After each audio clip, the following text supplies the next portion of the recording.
Y bueno, en esta cuestión de las políticas que se lanzan, ¿no?, desde los gobiernos y demás, también vemos como hay, lo que decíamos al principio, ¿no?, una situación represiva en los barrios, pero también hacia los trabajadores y cualquier intento de organización, ¿no?, de los sectores populares. Entonces le queríamos preguntar justamente a Gustavo Brufman, ¿cuál es la situación, ¿no?, que perciben desde tu lugar en la CTA y en Derechos Humanos, relacionando a los trabajadores, los derechos humanos y la juventud también, ¿no?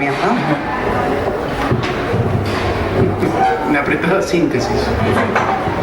Bueno, a ver, primero quiero decir honestamente que si hay momentos para celebrar el encuentro, este es uno de ellos. Verdaderamente es apasionante ver lo que estamos viendo. Les puedo asegurar, no sé qué se siente allá, pero sí puedo decirles lo que se siente desde acá, pese a que somos gente que nos vivimos cruzando, diría que casi todos los días, y realmente esto tiene una fuerza impresionante. Y en ese sentido también quiero reconocer el empuje, la pila y la fuerza que le pusieron las compañeras de la Secretaría de Prensa de la CTA, a María Petracaro y a Sofía Alberti, que son las que tejieron y tejieron y tejieron, y bueno, y esto no es fácil, es parte de un gran esfuerzo, de un gran trabajo, y en eso también los compañeros de la Asamblea por los Derechos de la Niñez y la Juventud. La verdad, hace tiempo nos merecíamos un ámbito como este. Dicho esto, más que saldar la pregunta en sí, la idea es poder tirar elementos, poder compartir elementos que nos ayuden a pensar, que nos muevan, que realmente en alguna medida nos incomoden, ¿sí? Estamos en un momento en que el gran debate nacional es que el gobierno no da índices oficiales de pobreza. Y esto ha venido marcando la agenda de los últimos días. En el caso de la CTA Rosario, en el acto de hace unos días, del 1 de mayo, donde hicimos público un documento, allí marcábamos una serie de datos que son parte de los estudios, de las investigaciones, de los institutos con los que trabajamos, donde Claudio Lozano, al frente de uno de los institutos que viene analizando desde hace tiempo y muy seriamente el tema de las políticas públicas, el problema de los índices de precio del consumidor, el tema de la canasta básica, y en ese marco analiza los índices de pobreza, escribía: los datos más serios que desmienten cifras oficiales indican que desde el año 2007 y hasta el año 2013 el IPC creció un 337,6%, casi 4 veces más de lo que dice el INDEC, mientras el rubro de alimentos y bebidas aumentó casi el doble que el nivel general, 597%, es decir,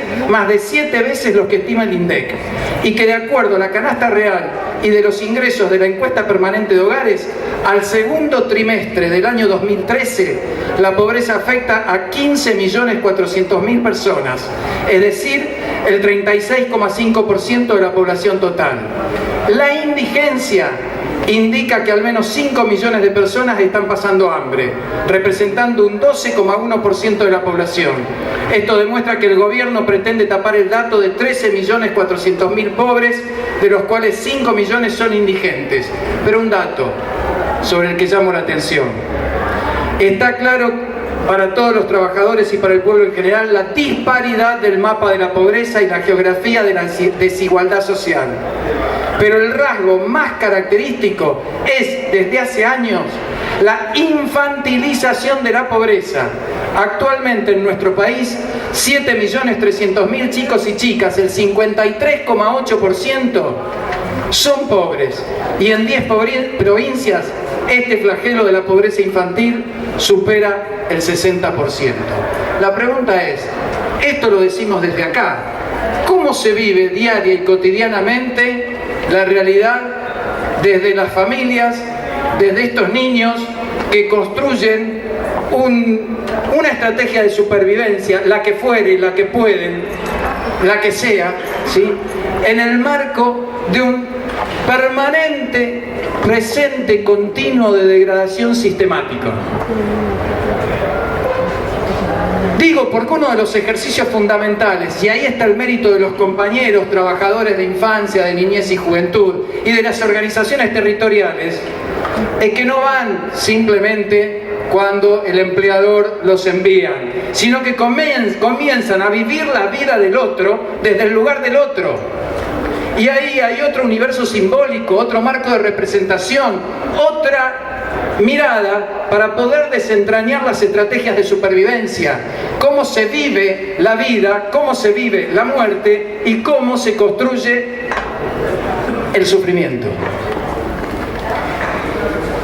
Loic Wacquant, no sé muy bien la pronunciación, es un sociólogo francés discípulo de Bourdieu, que viene trabajando desde hace mucho tiempo, allá por el año 2000, publicó este libro que se llama Las cárceles de la miseria, que es donde se desgrana, ¿sí?, y se pone en evidencia aquella política de Rudolph Giuliani en Estados Unidos, desde donde se diseñó las estrategias de la tolerancia cero, ¿sí?, como mecanismo para garantizar la seguridad social del sistema, del modelo en el marco de las políticas neoliberales. Allí él marcaba que en realidad la tolerancia cero es intolerancia selectiva, marcando claramente el foco y el sentido que debía asegurar estas políticas de Estado que bien planteaba recién, con esa capacidad de acumular datos que tiene. No es mi capacidad, Carlito, debe ser el tamaño del disco rígido, pero creo que tiene más que ver con la capacidad. Este mismo autor, eso lo publicó en el 2000, en el 2006 publicó otro libro que se llama Los condenados de la ciudad, gueto, periferias y Estado, tal vez rememorando aquello de Frantz Fanon de Los condenados de la tierra, ¿sí? Un libro al que sugiero volver una y otra vez, porque allí intenta analizar en qué se parecen y en qué se diferencian los territorios marginalizados, no marginales, porque no pertenecen a un orden natural. Hay una relación histórica de clases y de políticas de Estado que definen el lugar social de cada una de ellas, ¿sí? Y entonces estudia, tanto del otro lado del Atlántico como de este, cómo se van construyendo todos esos territorios en este mundo unipolar capitalista dominado por las políticas neoliberales. Políticas que merecen de nuestra parte una y otra vez el análisis para entender, para esta etapa de la región, porque hay un cambio de etapa en nuestra región, no podemos ser necios, tenemos que abrir los ojos y debemos comprender rupturas y continuidades, qué es lo que varía y qué es lo que permanece, ¿sí? Sugiero volver a analizar, a leer estos textos. En Los condenados de la ciudad, el que comenta ese libro dice: Los condenados de la ciudad pone en evidencia la cristalización de un nuevo régimen de marginalidad avanzada, alimentada por la inestabilidad estructural del trabajo asalariado, el retroceso del Estado social y la concentración en distritos desprestigiados de sectores desprovistos de una lengua compartida que les permita forjar una identidad común y afirmar reivindicaciones colectivas. Al arrojar nueva luz sobre la explosiva mezcla de opulencia, miseria y violencia en las metrópolis del primer mundo, el autor ofrece herramientas preciosas para agitar el debate público sobre las desigualdades sociales y la ciudadanía en el comienzo de un nuevo siglo. El año pasado, Página 12 publicó una nota, el 24 de junio del 2013, que se llama No están seguros ni en su propia casa. Una entrevista, también la recomiendo, a Javier Aullero, hijo del viejo dirigente Carlos Aullero de la Democracia Cristiana, sociólogo, este hombre, vuelto al país después de muchos años afuera, ¿sí? Y una compañera vieja de militancia de él, porque militaron juntos hace 20 años atrás, en un barrio del conurbano bonaerense, arquitecto Tucci, de los más difíciles, de los más duros, tratando de analizar el proceso de degradación de cuando ellos militaban allí a lo que encontraron hoy. Ella es maestra de escuela primaria, y van construyendo un análisis a partir de los relatos. Dice ella, me impactó la cantidad de nenes que me contaban sobre su papá, su mamá, sus tíos o hermanos presos. La persistencia en una situación que se repetía una y otra vez desde diferentes bocas pequeñas. Destacó en la búsqueda del comienzo de la investigación, dice el periodista,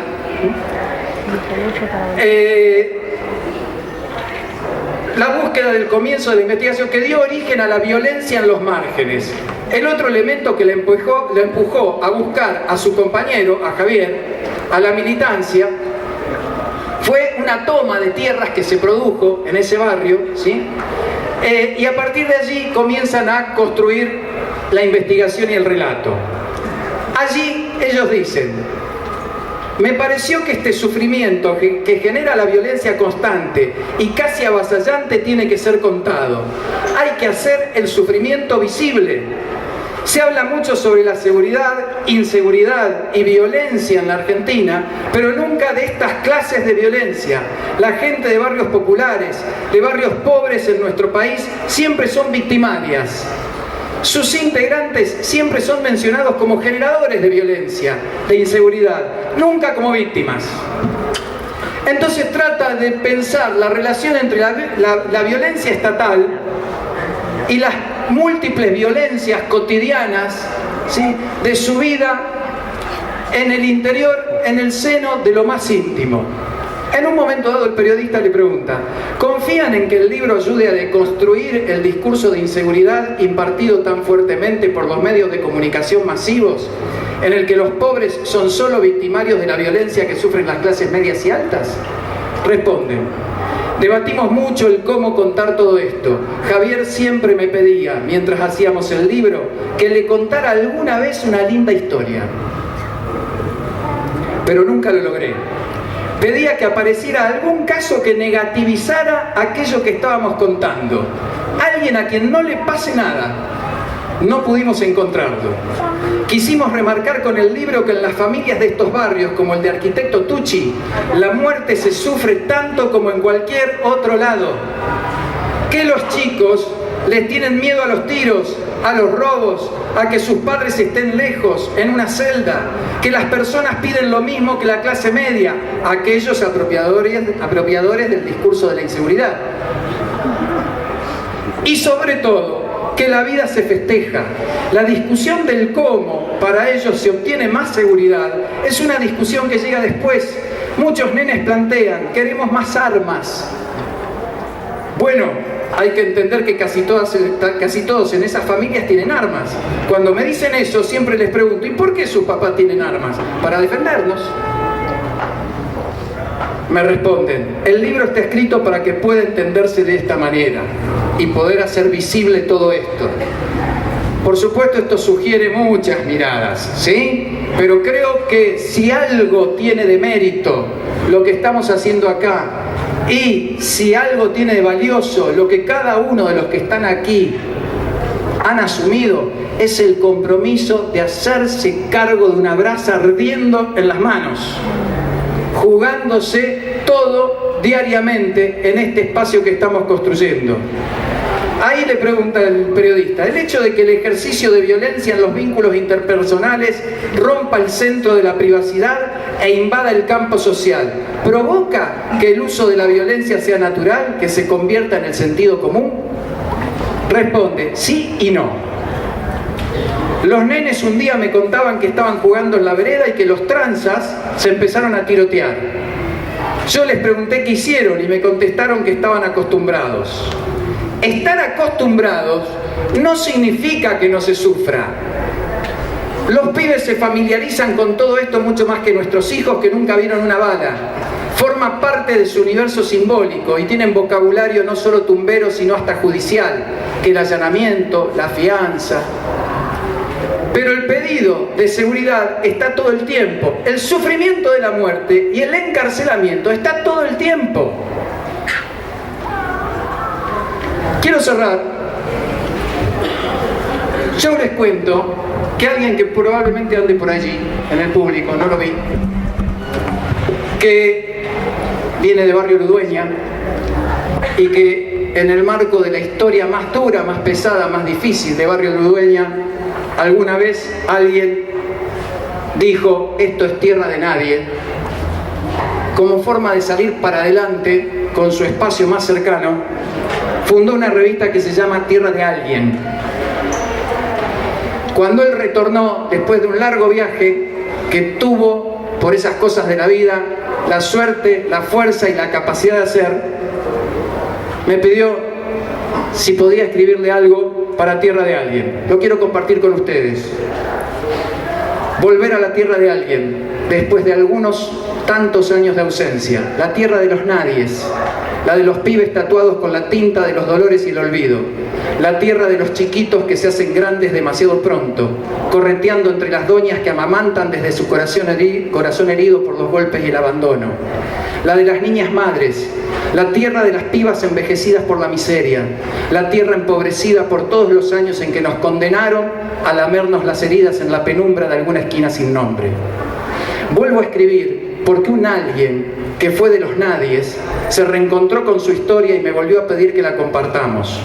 Un alguien que sigue buscando celebrar la vida y refundar los mundos de los pochos, acompañando a los Edgardos, a los Montaldos, levantando a compañeros porque lleva la historia grabada a fuego en el lomo, en la memoria de sus ojos, que siguen viendo a los niñitos como él y a sus amigos y a sus amores, buscando a los tumbos desesperadamente también, ser alguien como cualquier hijo de vecino de todas las tierras de todos los mundos.